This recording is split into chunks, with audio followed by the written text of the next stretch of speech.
Court का फैसला आया है न्यूनतम वेतन को लेकर के, तब से काफ़ी लोग भ्रमित हैं और परेशान भी हैं, क्योंकि जो हमारा WP नंबर था 10,772 जो इसकी सुनवाई हुई थी, इसकी 3/12/2024 को सुनवाई हुई थी। लेकिन इसमें काफ़ी लोग परेशान हैं कि इसमें अगली डेट शो क्यों हो रही है। ये देखिए, अगली डेट की जो सुनवाई इसमें लगी है वो 11/12/2024 लगी है। अभी भी केस स्टेटस पेंडिंग दिखाई दे रहा है। ऐसा क्यों हो रहा है, जबकि हमने अपनी ही वीडियो में बोला है कि भैया स्टे हट चुका है, आप परेशान मत होइए, आपकी वेतन जो है अगले माह से बढ़कर मिलेगी। लेकिन अगले माह से मिलेगी या जो पिछला एरियर्स मिलेगा या नहीं मिलेगा, वो न्यूनतम वेतन का जो ऑर्डर आता है श्रम विभाग से, जब वो आ जाएगा श्रम विभाग से ऑर्डर, तभी उसमें क्लियर हो पाएगा कि वेतन आपको बढ़ी हुई कब से मिल रही है। लेकिन ये भी बात सही है कि अभी भी स्थिति जो है पेंडिंग दिख रही है। ये देख पा रहे होंगे आप, 10/12/2024 अगली डेट लगी हुई है। इसका हम जो है पूरा निचोड़ आपको बताने वाले इस वीडियो में, क्योंकि काफ़ी लोग हमें कमेंट, मैसेज, कॉल, काफ़ी लोग परेशान हैं। भैया पूछ रहे हैं कि भैया वेतन कितनी आएगी, भैया किसको वेतन का लाभ मिलेगा, किसको वेतन का लाभ नहीं मिलेगा। इसके लिए आप सभी प्रश्नों को हम इसमें उत्तर देने वाले हैं। चूँकि हम यहाँ पर डेट क्यों लगी है उसका जो है सॉल्यूशन पहले हम आपको बता देते हैं, उसके बाद हम जो है आपको पूरी जानकारी विस्तार से इस वीडियो में देने वाले हैं, है ना। तो सबसे पहले आप जो है हाई कोर्ट का जो ऑर्डर है उसका जो पॉइंट नंबर 8 है उसको रीड करिएगा। उसके बाद जो है आप रीड करेंगे, उसमें स्पष्ट लिखा हुआ है कि जो ऑर्डर है, जो स्टे ऑर्डर है, हमने उसको आपको स्टे हटा दिया है। लेकिन कुछ कंपनियां कह रही थी कोर्ट में कि नहीं सर, इसमें हमें भी मौका दीजिए, हम भी अपना जो है जवाब प्रस्तुत करना चाहते हैं। तो हाई कोर्ट ने कहा ठीक है, आप अपना जवाब प्रस्तुत कर दीजिए 11/12/2024 को। जो राज्य सरकार ने हमें जवाब पेश किया है वो जवाब आप भी दे सकते हैं, आप दीजिए, हम आपको अगली डेट दे रहे हैं। लेकिन जो 10 लाख से ज़्यादा आउटसोर्स ठेका कर्मचारी हैं उनके साथ हम जाति नहीं कर सकते हैं, उनके साथ हम अन्याय नहीं कर सकते हैं। इन श्रमिकों को 10 वर्ष के बाद, है ना, जो आउटसोर्स ठेका अस्थायी ठेका कर्मचारी हैं उनको 10 वर्ष के बाद जो है न्यूनतम वेतन की वृद्धि हुई है। इसलिए उनका जो स्टे है, स्टे अभी हम हटा रहे हैं जब तक श्रम विभाग उनको पेमेंट करेगा। यदि ऐसी कोई स्थिति बनेगी तो बाद में इसमें हम देखेंगे। अभी कंपनियों को उन्होंने टाइम दिया है, इसलिए आप परेशान ना हो। स्टे जो है हट गया है, उसमें कोई दिक्कत नहीं है, क्योंकि यहाँ पर सुनवाई पहले 2015 में एक बार हो चुकी है, इसलिए डेट दिख रही है। क्योंकि यहाँ पर कंपनियाँ अपना जवाब प्रस्तुत करेंगी, आपको उसमें कोई दिक्कत नहीं है ना। अब मैं इसका हिंदी रूपांतरण भी लाया हूँ, अब मैं आपको बता भी दूँ कि इस पर पॉइंट नंबर 8 में क्या लिखा हुआ है।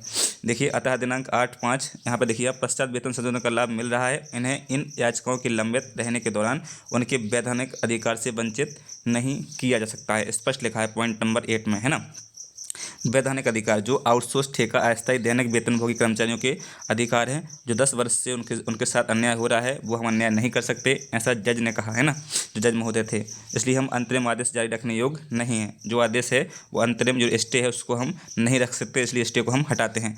न्यायाधीश ने सुनवाई जारी रखी और अंतरिम राहत के लिए प्रार्थना को अंतिम रूप से खारिज कर दिया।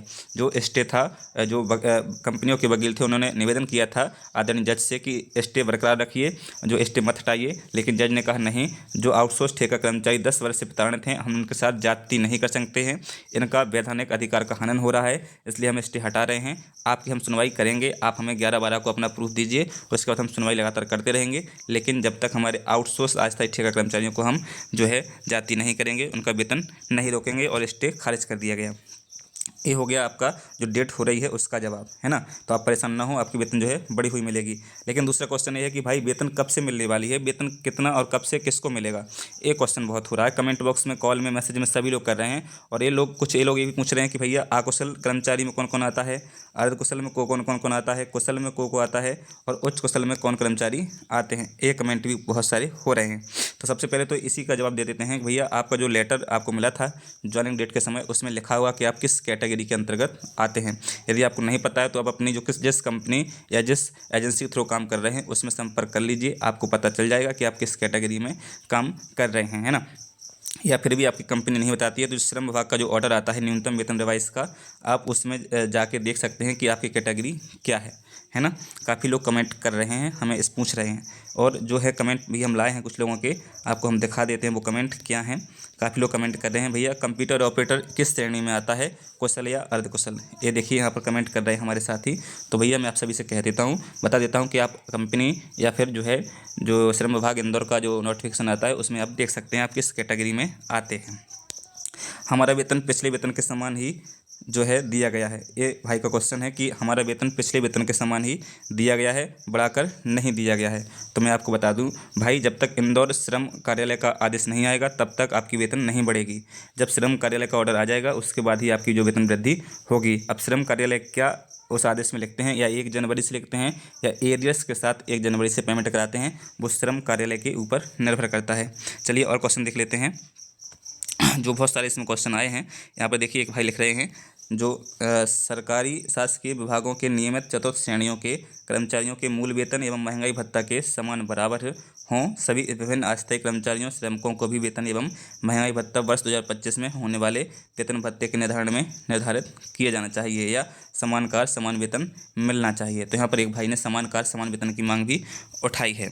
आगे चल के बहुत से लोगों ने कमेंट किए, देखिए सर वोकेशनल टीचर का सैलरी बढ़ेगा क्या। अब वोकेशनल टीचर किस कैटेगरी में आते हैं, सबसे पहले आपको बता दें जो केंद्र के कर्मचारी हैं उनका इससे कोई लेना देना नहीं है। जो केंद्रीय योजना में जो कर्मचारी आते हैं उनका इस आदेश या इस एमपी हाईकोर्ट के ऑर्डर से कोई लेना देना नहीं है। जो एमपी सरकार यानी मध्य प्रदेश राज्य सरकार के अंतर्गत आते हैं, वो काम कर रहे हैं, उनके लिए आदेश है, उनकी ही वेतन बढ़ेगी, है ना, क्योंकि केंद्र में तो पहले से बढ़ा हुआ वेतन मिल रहा है। आगे चल के काफ़ी कमेंट हैं भाई, राजस्थान वाले भाई भी जुड़े हमसे, तो राजस्थान वाले कमेंट कर रहे हैं राजस्थान में माइनॉरिटी ऑपरेटर की 2025 से क्या ऑल 8508 ठेका कर्मी को केवल 7500 या ठेकेदार के हिसाब से पेमेंट मिलता है। तो भाई आप अपने लोगों से लड़िएगा, वहाँ पे जो है इस चीज़ के लिए विरोध करिएगा और आप लोगों की जीत निश्चित रूप से होगी। तो ये मुख्य जानकारी थी साथियों। न्यूनतम वेतन के लिए आप सभी को जो वेतन डिवाइस है या जो भी वेतन की स्थिति देखना है तो श्रम कार्यालय के ऑर्डर का आदेश का इंतज़ार करिए, या फिर आपसे लोग ज्ञापनबाजी करिए, जो है सोशल मीडिया पर ट्रेंड चलाइए, ताकि आपको जो है जल्द से जल्द श्रम कार्यालय का ऑर्डर देखने को मिल जाए। और जो एरियर्स की रही बात, तो एरियर्स के लिए आप सभी जो है मांग कर सकते हैं, क्योंकि आप ज्ञापन वगैरह कर सकते हैं, तो एरियर्स भी आपको मिलने की उम्मीद है। यहाँ से 25 से 26 हज़ार रुपये एरियर्स आपका बन रहा है, यानी 26 हज़ार के समथिंग आपको वेतन मिल सकती है बढ़ी हुई। तो इसके लिए आपको ज्ञापन देना होगा। कई लोग जैसे अशोक पांडे जी हो गए, वासुदेव शर्मा जी हो गए, काफ़ी जो नेता हैं वो ज्ञापन भी दे चुके हैं एरियर्स के लिए, तो आप भी अपने स्तर से प्रयास कर सकते हैं। तो आज की वीडियो में इतने ही। ऐसी ही जानकारी के लिए हमारे चैनल पर बने रहिए, चैनल को सब्सक्राइब करिए, वीडियो को ज़्यादा से ज़्यादा शेयर करिए ताकि सभी का डाउट दूर हो सके। थैंक्स फॉर वॉचिंग, मिलते हैं नई वीडियो में नई अपडेट के साथ। जय हिंद, जय भारत, टेक केयर।